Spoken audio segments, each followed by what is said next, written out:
Karibu sana katika kipindi Yesu ndiye njia. Na leo tumeweza kubarikiwa kuwa na somo, huu ni uchawi si Ukristo. Ujumbe huu umeweza kuandaliwa na mtumishi wa Bwana mwinjilisti Alan Wallace, na msomaji wako wa leo ni Pili Elijah. Na bila kupoteza wakati, tuende moja kwa moja katika somo letu, ila kwanza kabisa wacha tukikabidhi kipindi hiki mikononi kwa Bwana ili akaweze kutuongoza. Karibu. Baba, katika jina la Yesu Kristo, tunanyenyekea chini ya miguu yako Bwana, tukisema ni asante kwa wakati mwingine huu ambao umetuwezesha kuja chini ya miguu yako na kusikia kutoka kwako. Ninaomba rehema Bwana kwa ajili yangu na yule anayefuatilia kipindi hiki. Utusamehe Bwana kwa yale yote maovu ambayo Bwana tumekutenda kwa kujua na kutokujua. Ninaomba Bwana utusamehe na kutuosha kwa damu yako katika jina la Yesu Kristo. Bwana, ninasema ni asante kwa rehema zako, Mfalme. Nami Bwana ninakabidhi somo hili mikononi mwako. Bwana, unawajua watoto wako. Ninaomba Bwana ukaseme na wale wote ambao umekusudia ujumbe huu ukaweze kuwafikia ili wakaweze kurekebisha njia zao. Baba, tunasema ni asante, maana kwa hakika wewe ni mwaminifu.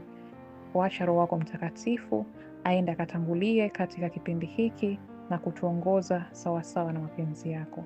Asante Bwana, maana umetenda, na ni katika jina lako kuu takatifu la Bwana wetu Yesu Kristo nimeomba na hata kuamini. Amen. Karibu. Sikuja kuwaita wenye haki, bali wenye dhambi wapate kutubu.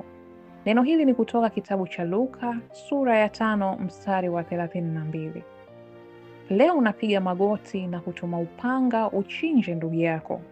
Unalia ukimwomba Mungu katika jina la Yesu Kristo, mchawi, mwanga, ndugu yako unayemhisi vibaya, afe kwa moto ulao. Hivi hata wewe huwezi kufikiri upendo wa Mungu aliokuwa nao kwa hao wasiompendeza? Hivi ni Mungu gani anayeweza kutoa idhini wewe utoe roho za watu kwa jina lake? Mnatolea wapi mafundisho ya kichawi na kiwanga, mkiua na kumaliza watu katika maombi?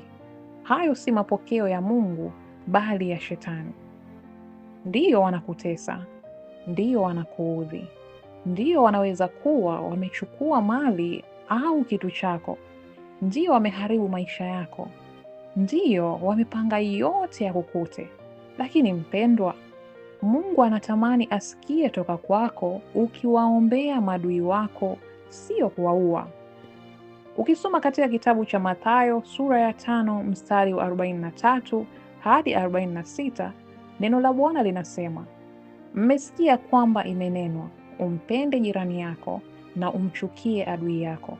Lakini mimi nawaambia, wapendeni adui zenu, waombeeni wanaowaudhi, ili mpate kuwa wana wa Baba yenu aliye mbinguni. Maana yeye huwaangazia jua lake waovu na wema, huwanyeshea mvua wenye haki na wasio haki. Maana mkiwapenda wanaowapenda ninyi, mwapata thawabu gani? Hata watoza ushuru, je, hao hawafanyi yayo hayo? Mpendwa katika Kristo, jirekebishe. Sisemi usidai kilicho chako kwa kunyang'anya katika mikono yao kile kilicho chako. Ukiwazuia kwa moto ulao kukuingilia, weka upanga uwe ulinzi wako.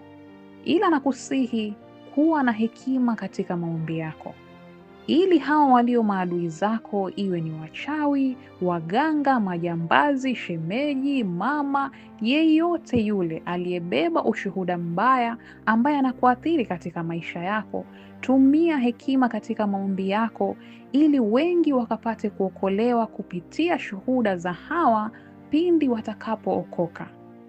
Tukisoma katika kitabu cha Luka sura ya 9 mstari wa 54 hadi 56, neno la Bwana linasema, wanafunzi wake Yakobo na Yohana walipoona hayo, walisema, Bwana, wataka tuagize moto ushuke kutoka mbinguni uwaangamize kama Eliya naye alivyofanya? Akawageukia akawakanya, akasema, hamjui ni roho ya namna gani mlio nayo. Kwa maana Mwana wa Adamu hakuja kuziangamiza roho za watu, bali kuziokoa. Wakaondoka wakaenda mpaka kijiji kingine. Kuwa na hekima sasa. Usishawishiwe kuua watu walio binadamu wenzako kama wewe kwa mafundisho ya watu wa kuongozao uwaue maadui zako katika maombi. Hivi nikuulize, leo hii ungekuwa wapi iwapo Mungu angewajibu maadui zako wanaoomba ya kwamba wewe ufe? Tukisoma katika kitabu cha Wagalatia sura ya 1 mstari wa 6, neno la Bwana linasema, nastaajabu kwa kuwa mnamwacha upesi hivi yeye aliyewaita katika neema ya Kristo na kugeukia injili ya namna nyingine, wala si nyingine, lakini wapo watu wawataabishao na kutaka kuigeuza injili ya Kristo. Lakini ijapokuwa sisi au malaika wa mbinguni atawahubiri ninyi injili yoyote isipokuwa hiyo tuliyowahubiri, na alaaniwe. Kama tulivyotangulia kusema, na sasa nasema tena, mtu awaye yote akiwahubiri ninyi injili yoyote isipokuwa hiyo mlioipokea, na alaaniwe. Mpendwa, kumbuka hata wewe ulikuwa mwenye dhambi, na iwapo Mungu angekubali kuyajibu maombi ya adui zako wanaokuombea kifo, niko na imani unajua ni mahali gani ungekuwa. Lakini Mungu alikuonea huruma, alikurehemu na kukupatia nafasi nyingine ukaweze kutengeneza na kuokoka, na leo hii unalikiri jina la Yesu Kristo. Lakini ni kitu gani unachomlipa Mungu? Kwa kuwaombea adui zako kifo ambao ni binadamu kama wewe? Hapana, usifanye hivyo. Ukristo wa kweli ni upendo. Na iwapo unaingia katika kanisa au popote ambapo maombi yanafanyika ya kuwaua maadui zako walio binadamu kama wewe, acha kabisa. Na ikiwa uliwahi kushiriki katika maombi ya namna hiyo kwa kutokujua, mpendwa, tubu kwa kuomba msamaha katika jina la Yesu na kwa damu ya Yesu. Yeye ni mwingi wa rehema, atakusamehe na kukusafisha kabisa. Tubu wakati bado muda upo. Mungu akubariki sana na kukuongoza katika jina la Yesu Kristo. Amina. Na huo ndio mwisho wa somo letu la leo.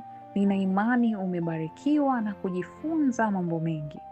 Endelea kutufuatilia kupata mafundisho mengine mengi ya kukulia wokovu na jinsi ya kuwa na uhusiano wa ndani hata zaidi na huyu Bwana wetu Yesu Kristo, huku tukiendelea kujiandaa kumlaki, maana kwa hakika ujio wake umekaribia.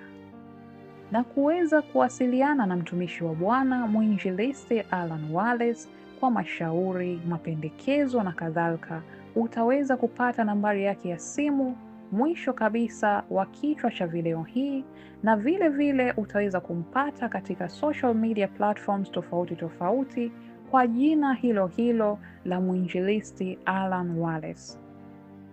Pia usiache kulike video hii ili kaweze kuwafikia watu wengine wengi. Pia usikose kushare kwa ndugu, jamaa na marafiki ili nao wakaweze kujifundisha kitu, maana kwa kushare ni njia moja ya kufanya uinjilisti, na Mungu bila shaka hataacha kukubariki. Hadi wakati mwingine, shalom shalom.